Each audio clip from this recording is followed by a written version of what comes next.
Assalamualaikum warahmatullahi wabarakatuh.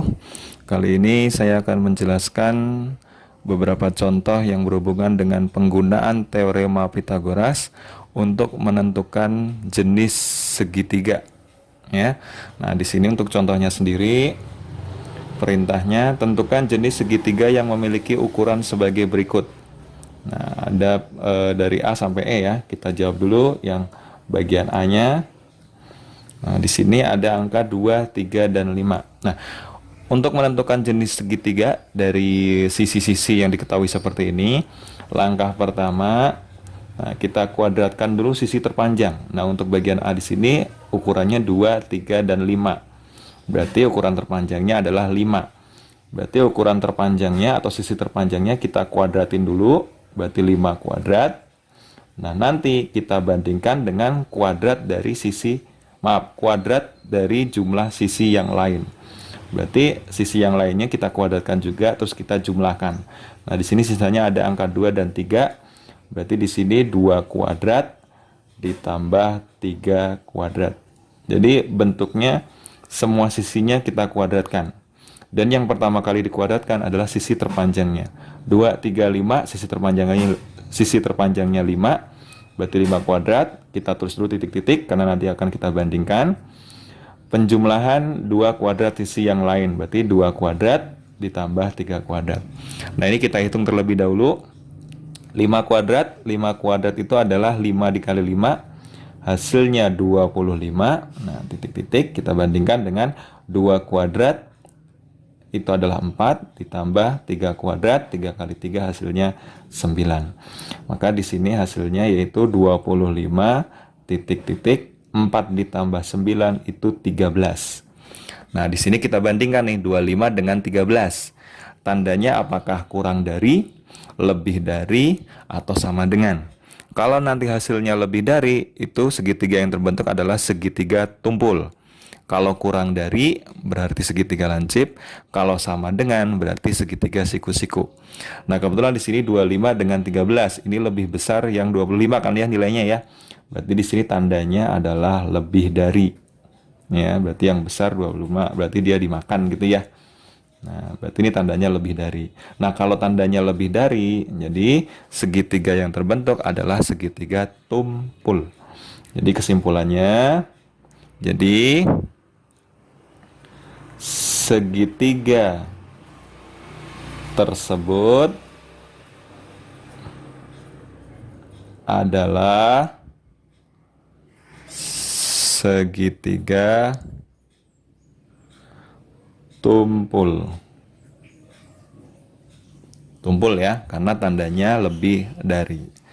Nah, sekarang langsung kita lanjut ke bagian B. Nah, 8, 10, 11. Sisi terpanjangnya 11 ya. Nah, berarti kita tulis 11 kuadrat, titik-titik. Nah, penjumlahan kuadrat dari sisi yang lain. Berarti 8 kuadrat ditambah 10 kuadrat. Langsung kita hitung. 11 kuadrat itu 11 dikali 11. Hasilnya 121, titik-titik. 8 kuadrat itu 8 kali 8, yaitu 64, ditambah 10 kuadrat itu 10 kali 10, hasilnya 100. Maka hasilnya di sini 121 titik-titik 64 ditambah 100 hasilnya 164. Nah, 121 dengan 164 berarti lebih besaran 164 kan ya. Nah, kita makan. Berarti tanda yang kita bentuk adalah tanda kurang dari. Nah, kalau kurang dari seperti ini, segitiga yang terbentuk adalah segitiga lancip. Jadi kesimpulannya, jadi segitiga tersebut adalah segitiga lancip karena tandanya kurang dari ya. Terus bagian C. Bagian C di sini 5, 12 dengan 13. Sisi terpanjangnya adalah 13. Maka 13 kuadrat titik-titik penjumlahan kuadrat dari dua sisi yang lain. Berarti 5 kuadrat ditambah 12 kuadrat. Nah, 13 kuadrat itu 13 dikali 13. Hasilnya 169. Titik-titik, 5 kuadrat, 5 kali 5, 25. Ditambah 12 kuadrat, 12 dikali 12 itu 144.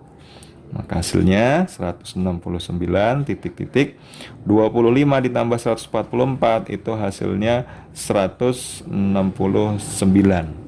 Nah, berarti sama ya. Kalau sama berarti tandanya sama dengan. Nah, kalau sama dengan berarti segitiga yang terbentuk adalah segitiga siku-siku. Ya, simpulannya jadi segitiga tersebut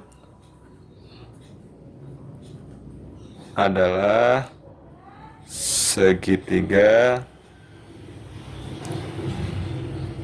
siku-siku. Nah, itu untuk jawaban bagian C. Sekarang kita langsung lanjut bagian D. Nah, saya tambahkan lagi kertasnya di sini. Nah, bagian D 4, 6, 7. Berarti sisi terpanjangnya adalah 7. Nah, berarti 7 kuadrat titik-titik. Nah, 4 kuadrat ditambah 6 kuadrat. 7 kuadrat, 7 kali 7 itu 49. Titik-titik, 4 kuadrat, 4 dikali 4, 16. Ditambah 6 kuadrat, 6 dikali 6 itu 36. Maka 49 titik-titik 16 ditambah 36 itu hasilnya adalah 52. Ya, 52. Nah, 49 dengan 52 berarti lebih besar 52 kan ya? Berarti dimakan atau tandanya yaitu kurang dari.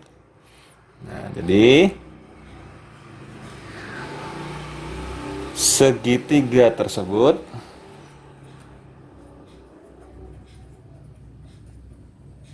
adalah segitiga lancip. Nah, karena tandanya kurang dari, ya. Nah, bagian terakhir yaitu yang E 2, 8, 10. Sisi terpanjangnya berarti 10 ya. Berarti 10 kuadrat titik-titik 2 kuadrat ditambah 8 kuadrat. 10 kuadrat itu 100 titik-titik 2 kuadrat itu 2 kali 2 4 ditambah 8 kuadrat 8 kali 8 itu 64 ya. Maka hasilnya 100 titik-titik 4 ditambah 64 yaitu 68 ya.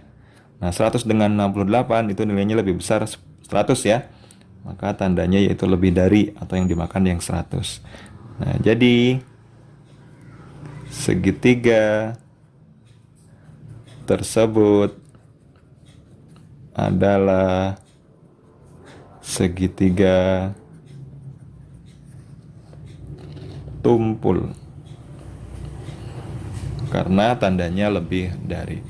Nah, begitulah beberapa contoh yang berkaitan dengan penggunaan teorema Pythagoras untuk menentukan jenis-jenis segitiga. Sekian, terima kasih. Wassalamualaikum warahmatullahi wabarakatuh.